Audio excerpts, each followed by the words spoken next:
All right, we're going to move into proportion. And this is the sheet that's in your resources. Proportion is the size relationship between two or more objects. It can be how the parts fit together to make a whole.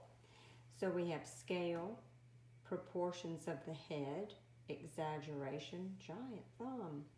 A change in proportion can change the way we look at things. Accurate proportions are used more when creating realistic images.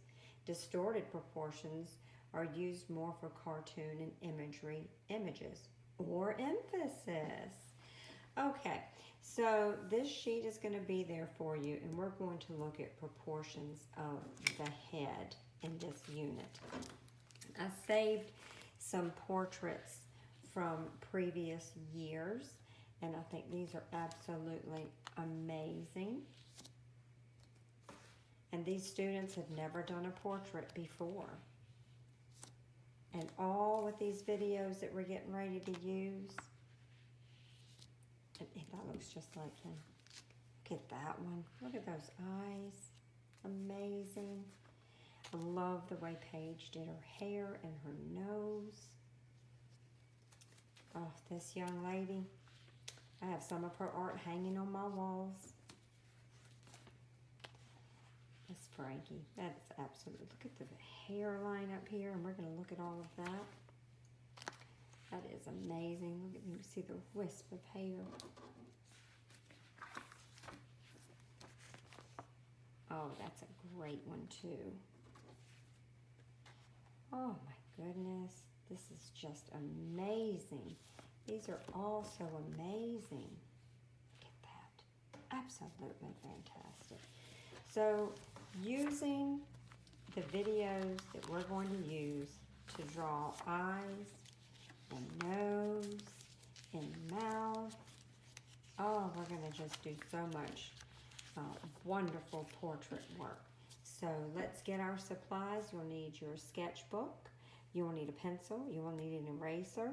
And to start the project off, all you need to do is draw me a picture of yourself before the lesson. Show me what you know. Show me what you got. Draw a portrait and just show me what you've got. And then we're going to put those side by side at the end of the unit and see if you learned anything, because I know you will. All right, go ahead and get started on that show me what you know portrait, and then we'll get started on the new techniques. Okay, so the first thing that we're going to do in working on proportions of the head, otherwise known as portraits, is we're going to talk about the proportions of the face. So there's an amazing video by someone named Jessica Hopper. I'm going to make sure I pronounce that right. Forgive me if I did not. And it is on YouTube, and I think she does a tremendous, this is a gift of hers, to explain the drawing of facial proportions. She's going to talk about how to divide the face with a line of symmetry, and halfway up the face, then dividing the lower half, and then dividing the lower half again. She's going to discuss all of this. She's going to share with you that the hairline is not here. The hairline is here. And then we're going to move on together with some eyes. But we're going to take this one step at a time. So when I pause the video, such as in just a moment, I want for you to go to the video on how to draw facial proportions, work on that, and then come back and start the next video. And then by the end of the series, we'll put it all together. So don't try to draw the portrait starting now. We're going to do it piece by piece and then put it all together. I think it'll be much easier and you'll be much more pleased with the outcome. So right now, I'm going to stop and I'm going to work with you, and we're going to use Miss Hopper's video on how to draw facial proportions. All right, so I drew along with you, as I said I would, and I mispronounced her name. It might be pronounced Jussia, beautiful name. So if I did, once again, I apologize.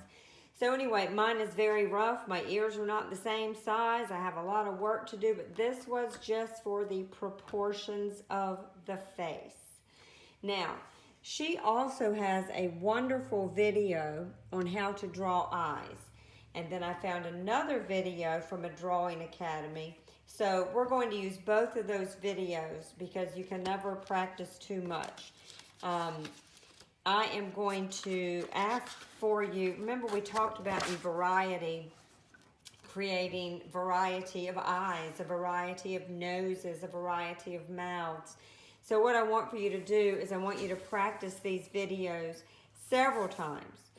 We're not putting eyes on a face right now. We're just going to draw eyes. Now, after you watch these two videos, maybe you want to watch them again and draw the same eyes again.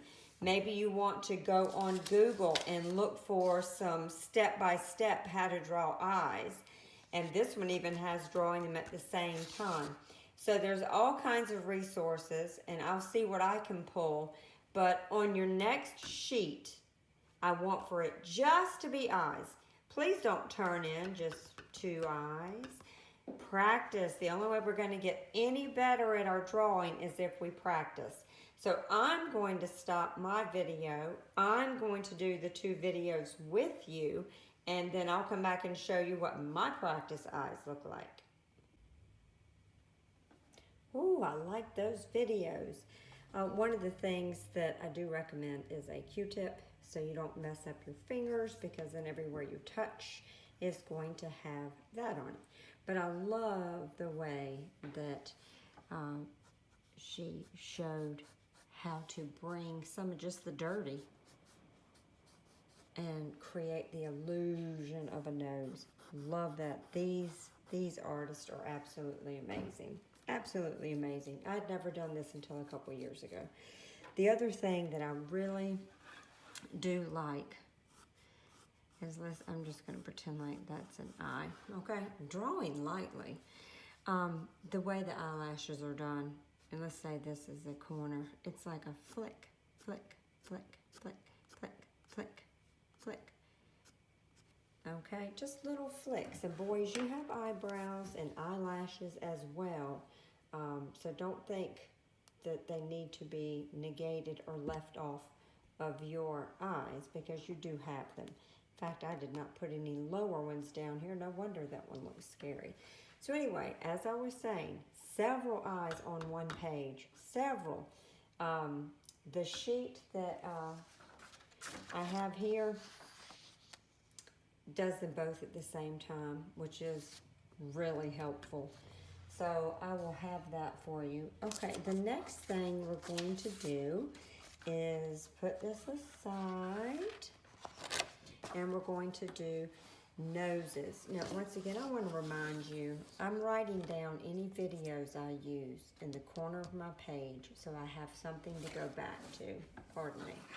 So now we're going to work on the nose, all right? So get a clean sheet of paper. I'm going to draw with the videos, just like you are. And remember, go ahead and get you a Q-tip, a tissue balled up really tight, an eraser, and we'll get right on the next set. Okay, so here is my exercise on noses. Obviously, I like that one the best. And that one looks like it got broken and turned upside down. So, these are 3 of the videos that I'm going to have for you. This is a website, Class Sock Monkey, and there are several of there's a printout with all the features on it. So that will be in your resources as well. So keep practicing on noses. I'm going back to that video, which I believe was the first one, and practice some more. I hope I never do that one again. Okay, so then we're going to move on to lips, mouth. Guys, you get scared when you do this sometimes because I don't have a girl mouth. We all have the same mouth until we get to a certain point, and then some of us put a lot of lipstick on and liner, but basically lips are lips, mouths are mouths. Notice that next time you're around a bunch of people, just stare at their faces. They think you're listening intently when actually you're just trying to see what their lips look like. So we're going to draw mouths on another sheet, several of them. There's a really cool one, looks like kissing snowmen. So I'm going to do mine while you do yours. All right, so there is my effort up to this point. I still have some work to do on the hair, getting it more symmetrical and some shading, but not too bad, not too bad. It's been a while since I've done a portrait. So I want for you to go ahead and use the materials that you learned in the videos. I want for you to use the material that you have in your resources. And also there are some different hair pages. So here is some medium and long hair. Short hairstyles, be it a girl or a boy. The biggest difference would be the length of the eyelashes. And then here is some curly hair, ponytails, and braids. So all of these resources are available for you. And I'm going to go back and try another one because it only gets easier if I keep trying. She looks kind of like she had a wisdom tooth cut out, a little bit thick over here. Anyway, it's just all about practice. So go, have fun, use the videos, use the resources, and then when we turn it in, I cannot wait to see what you've pulled together on your own.